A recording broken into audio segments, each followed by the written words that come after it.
E aí, internautas pensadores, tudo bem? Aqui é o professor João Paulo Rodrigues falando, mestre em filosofia, e esse vídeo se trata de um trecho de uma aula de filosofia que eu ministrei para o ensino médio. Lembrando que o conteúdo e a série correspondente vocês podem encontrar no título e na descrição do vídeo. Também trata-se de um áudio mais simples, mais direto e mais didático para aqueles que querem estudar para o vestibular e para o Enem. Desde já agradeço e, por favor, curtam o vídeo. Para continuarmos as nossas aulas aqui sobre o contratualismo, trago para vocês hoje então a filosofia do John Locke, um filósofo inglês, considerado o pai do liberalismo. Apesar de ser monarquista, ele defendia a limitação do poder do rei, pelo parlamento. Então, de acordo com o filósofo Locke, no estado de natureza, os homens eram donos de si mesmos, cada qual com a sua liberdade e seus bens. O John Locke ele acreditava que o homem era uma criatura naturalmente racional e social, com inclinação para o bem e um forte senso de amor ao próximo e empatia pela dor alheia. Então, os seres humanos seriam naturalmente livres e iguais, criaturas racionais e regidas ali pela razão, plenamente capazes de agir em defesa do próximo quando fosse necessário. Algo então que a gente já vê já de diferença para com o Hobbes, que nós vimos na nossa última aula. Locke entendia que o problema do estado de natureza surgiria a partir de conflitos de interesses entre os indivíduos em sua convivência. O homem natural do John Locke, apesar de ser naturalmente racional, ele não era invariavelmente bom. Isso quer dizer que o egoísmo, a vingança e o ímpeto pela destruição ainda fariam parte dessa constituição humana. Ao mesmo tempo, o poder de ação em nome da justiça estaria então distribuído na mão de todos. Assim, seria um direito natural de todo ser humano colocar-se ali como um juiz das ações de todos os outros os indivíduos, e punir aqueles que transgredissem as leis naturais de uma maneira que achar então ser equivalente ao crime. Então, nesse contexto, haveria uma ameaça à liberdade dos indivíduos, já que a justiça nem sempre seria o desejo de todos.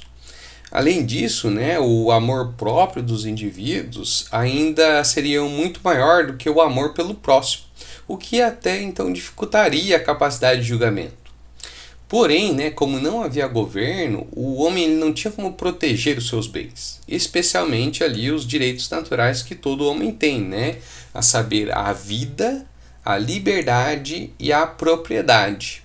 Propriedade, aqui, segundo Locke, é entendida como sendo um direito pela propriedade de seu próprio corpo, e também por tudo aquilo que a ação do seu corpo produz, ou seja, o fruto do trabalho realizado pelo seu próprio corpo. Para entendermos melhor essa ideia de propriedade aqui defendida pelo filósofo John Locke, vamos desenvolver a seguinte ideia.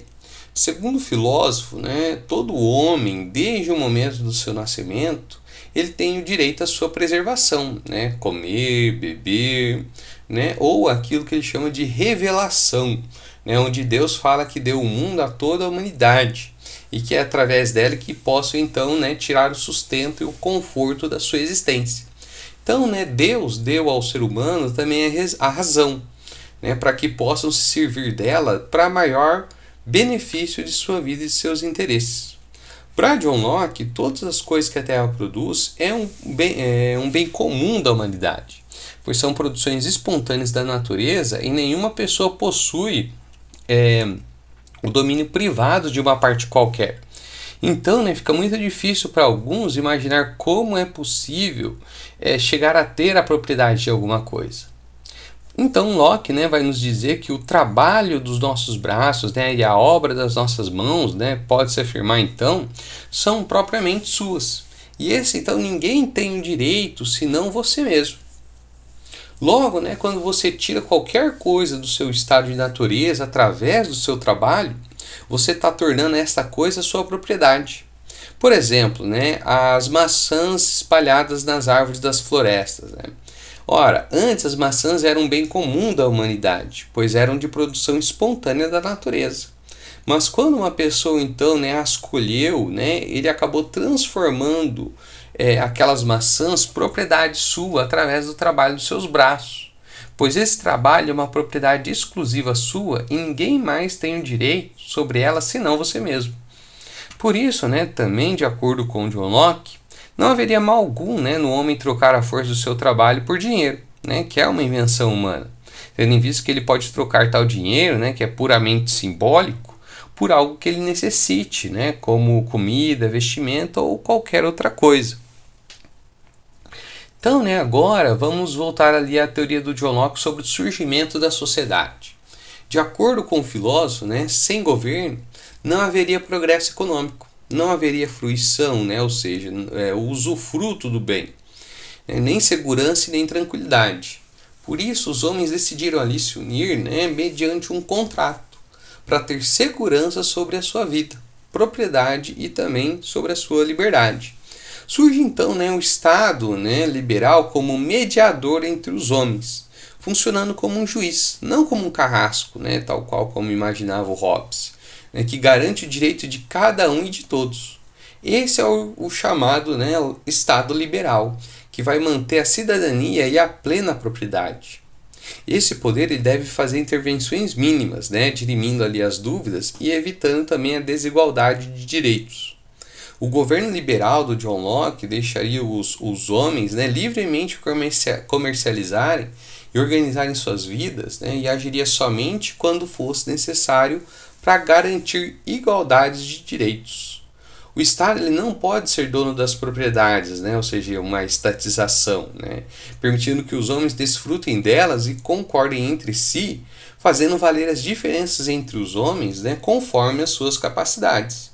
Pois, de acordo com o filósofo, as leis da natureza, mais as leis que os homens elaboram, são suficientes para garantir a paz e os direitos, e o Estado deveria ser mediador dessas leis. Toda vez que o Estado fugir da sua responsabilidade, o povo pode e deve se revoltar para retomar então o pacto firmado.